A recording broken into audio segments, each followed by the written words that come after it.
মৰমৰ ছাত্ৰ-ছাত্ৰীসকল, আজিৰ ভিডিঅ'টোত আমি দশম শ্ৰেণীৰ জীৱন প্ৰক্ৰিয়া পাঠৰ কেইটামান প্ৰশ্নোত্তৰ আলোচনা কৰিম।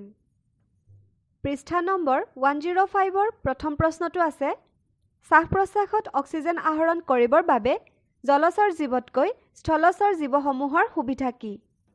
স্থলচৰ জীৱবোৰ হৈছে মাটিত থকা জীৱবোৰ আৰু জলচৰবোৰ ক'ত থাকে? পানীত। শ্বাস-প্ৰশ্বাসত অক্সিজেন আহৰণ কৰিবৰ বাবে স্থলচৰ বা মাটিত থকা জীৱৰ সুবিধা আছে। এতিয়া এই সুবিধাটোনো কি? উত্তৰত আমি লিখিম, শ্বাস-প্ৰশ্বাসত অক্সিজেন আহৰণ কৰিবৰ বাবে জলচৰ জীৱতকৈ স্থলচৰ জীৱসমূহৰ সুবিধা এয়ে যে বায়ুমণ্ডলত থকা অক্সিজেনৰ পৰিমাণ পানীত দ্ৰৱীভূত অৱস্থাত থকা অক্সিজেনতকৈ তুলনামূলকভাৱে বেছি। স্থলচৰ প্ৰাণীয়ে শ্বসনত বায়ুমণ্ডলৰ পৰা পোনপটীয়াকৈ অক্সিজেন গ্ৰহণ কৰে, কিন্তু জলচৰ প্ৰাণীয়ে পানীত দ্ৰৱীভূত অক্সিজেনহে শোষণ কৰে। সেয়ে জলচৰ প্ৰাণীয়ে স্থলচৰ প্ৰাণীতকৈ খৰকৈ উশাহ লয়। 2 নম্বৰ প্ৰশ্নটো আছে, কি কি প্ৰথাৰে বিভিন্ন জীৱদেহত গ্লুকোজ জাৰিত হৈ শক্তি উৎপন্ন হয়?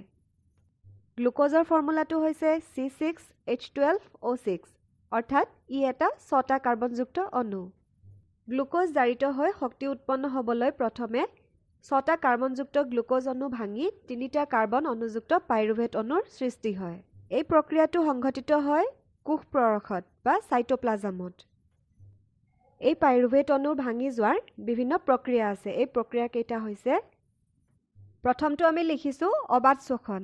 অবাধ শ্বসন অক্সিজেনৰ অনুপস্থিতিত সংঘটিত হয় আৰু ইয়াত 3টা কাৰ্বন অণুযুক্ত পাইৰুভেট অণু ভাঙি ইথানল, কাৰ্বন ডাই অক্সাইড আৰু শক্তি উৎপন্ন হয়। 2 নম্বৰটো হৈছে সবাধ শ্বসন। সবাধ শ্বসন অক্সিজেনৰ উপস্থিতিত সংঘটিত হয় আৰু ইয়াত 3টা কাৰ্বনযুক্ত পাইৰুভেট অণু ভাঙি 3টা কাৰ্বন ডাই অক্সাইডৰ অণুৰ লগত পানী আৰু শক্তিৰ উৎপন্ন হয়। 3 নম্বৰ প্ৰথাটো হ'ব অক্সিজেন কম হ'লে। কম পৰিমাণৰ অক্সিজেনৰ পৰিৱেশত কি হয়? আমাৰ পেশী কোষত পাইৰুভেট অণু ভাঙি 3টা কাৰ্বন অণুযুক্ত লেক্টিক এচিড আৰু শক্তি উৎপন্ন হয়। পিছৰ প্ৰশ্নটোলৈ আহিছোঁ, মানুহৰ দেহত অক্সিজেন আৰু কাৰ্বন ডাই অক্সাইড কেনেকৈ পৰিবহন হয়? তোমালোকে জানা যে আমাৰ দেহত থকা তেজৰ ৰঞ্জক পদাৰ্থবিধক হিমোগ্লবিন বুলি কোৱা হয় আৰু হিমোগ্লবিন থকাৰ কাৰণে তেজৰ ৰংটো ৰঙা হয়। হিমোগ্লবিনে অক্সিজেনৰ লগত লগ হৈ অক্সিহিমোগ্লবিন উৎপন্ন কৰে আৰু হাঁওফাঁওৰ পৰা অক্সিজেন লৈ দেহৰ বিভিন্ন অংগৰ অক্সিজেন কমি থকা কলাবোৰত বিতৰণ কৰে। আনহাতে কাৰ্বন ডাই অক্সাইড অক্সিজেনতকৈ পানীত বেছিকৈ দ্ৰৱীভূত হয়।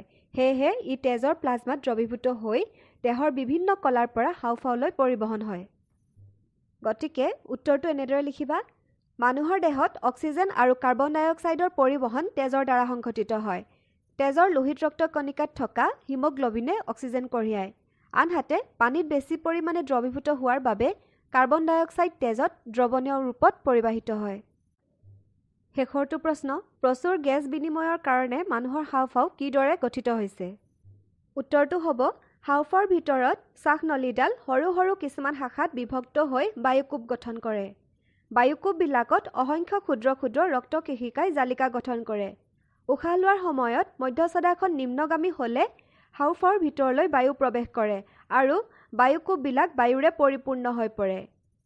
দেহৰ বিভিন্ন অংশৰ পৰা তেজে কঢ়িয়াই অনা কাৰ্বন ডাই অক্সাইড বায়ুকোপবিলাকত এৰি দি ইয়াত থকা অক্সিজেন ৰক্ত জালিকাই শোষণ কৰি দেহৰ বিভিন্ন কোষবোৰত বিতৰণ কৰে। ছাত্ৰ-ছাত্ৰীসকল, তোমালোকে যদি ভিডিঅ'টো চাই উপকৃত হৈছা তেন্তে বন্ধু-বান্ধৱীৰ লগত শ্বেয়াৰ কৰিবা আৰু চেনেলটো ছাবস্ক্ৰাইব কৰিবা। ধন্যবাদ।